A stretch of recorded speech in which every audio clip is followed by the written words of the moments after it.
threat to the good guy award. There. I know. Man of the year, Ed Block Courage Award. AWOC's the man. Shout out. I know.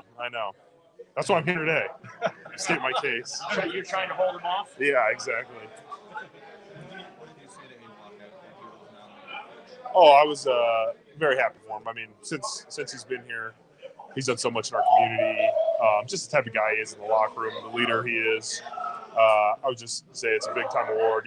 Congrats, and hopefully he gets some votes, out there as well. Joel, what's it been like with Joe the last couple of weeks, and kind of getting to know him, and then finally getting to see him in a game in the huddle, how he handled all that? Yeah, it's been good. Very calm. I think he's seen it all.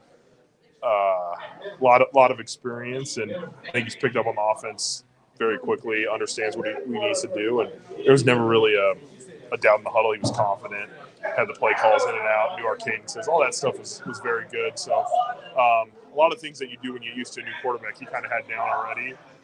So it's been a good transition. He's a good guy. It's easy to talk to, all that stuff. So it's you see him, you play against him so many years. He plays for Baltimore. He's been around the league. And you get to meet him, and you don't really truly know a guy until you're in the locker room with him. Was it weird for you? Did you ever think you'd be playing with Joe?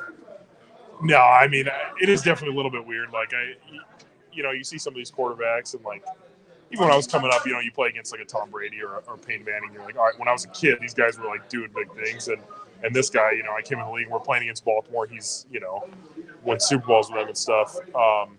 And so, no, you don't think you're going to play, but it's been good.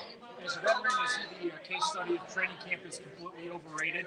Yeah, maybe I think some guys need to hit a little bit, get some position work in, but he said he was throwing with his brother, so he's been ready to go, and hopefully we keep him from not getting hit too much, and that way he can stay healthy and rolling out there.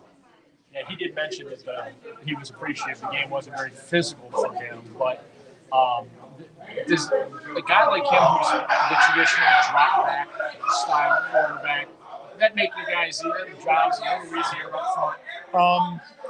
I wouldn't say easier. I think our quarterbacks that have played this year have given us big play opportunities and stuff. We just kind of know Joe's going to be in the pocket for most of the time, and he's going to have some pocket movement. We're probably not going to see him scramble around a little bit back there, but we're ready for anything. What did speak of Jacksonville's defensive line? I know the edge guys are kind of where it starts, but overall that group and the challenge they present.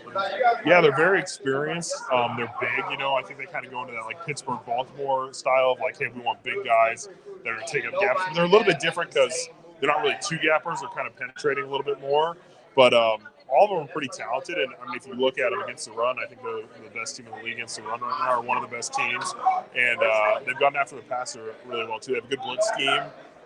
It's definitely a tough challenge up front, but a lot of respect for them, and I think they have depth as well, and so they go out there and they all play hard and they kind of rotate and get guys in there.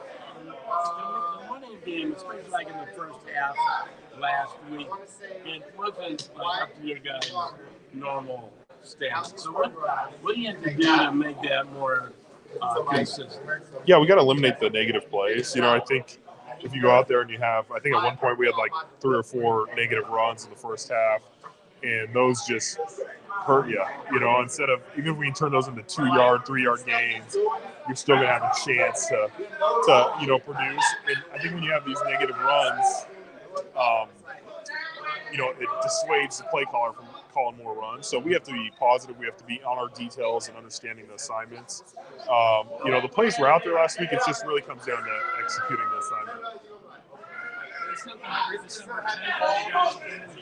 What does this mean to you this year, considering all the obstacles since week 1 or 2 that we talked about? Yeah, it's been good.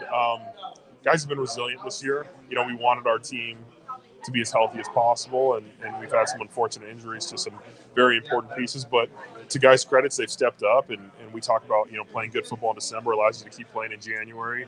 And that's really our goal. So, we got an AFC battle this week with a team that's leading their division. It's a huge one. We got to try and find a way to go 1-0 this week and keep that momentum going. They're unbeaten on the road. What does that tell you about them? It's impressive. They've done a good job going on the road and beating some some good teams, and it's going to be a challenge. You know, we've seen them, and we understand they've had some very, very quality wins this year. So it'll be a big challenge for us. Joel, I know you watched that game on Monday night. It was like really Lawrence got hurt. Well, yeah, I was watching a little bit of the first half, and then I went to bed, so I didn't see when he got hurt. I know it's been a couple of years, but like, can you guys draw on that 2020 playoff run? I get it. It was a weird year, but the fact that you guys were in, you were able to win meaningful games that year, and you're in it this year. Yeah, I think 2020 actually has some correlations in the resilient factor because it was so weird with COVID. You know, there were so many different tests and days we couldn't practice, and things got moved, and the schedule got moved, and guys were just like focused on the task at hand. And we've kind of tried to take that approach this year. And I know we have a lot of new guys from there, but I think that approach is a very similar approach to this year, and trying to find a way to go 1-0 this week, no matter what is happening around us. Well, it seemed like Joe was completely in control. Like, just had control of the offense, what he was doing. How impressive is that? I mean, just and seemingly know what looked like he'd been there for the whole year. Yeah, it was very good. I think it shows his experience, shows his work ethic.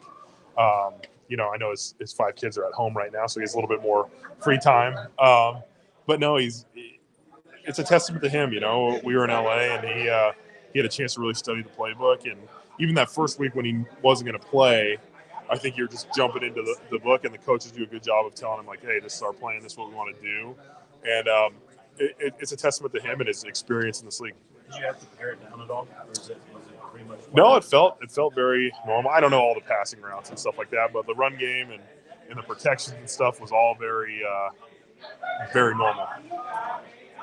Joel, does it help at all to be back at home now and try and bounce back from losing 2 games on the road like that? Yeah, we love our home crowd. I think they bring a great energy.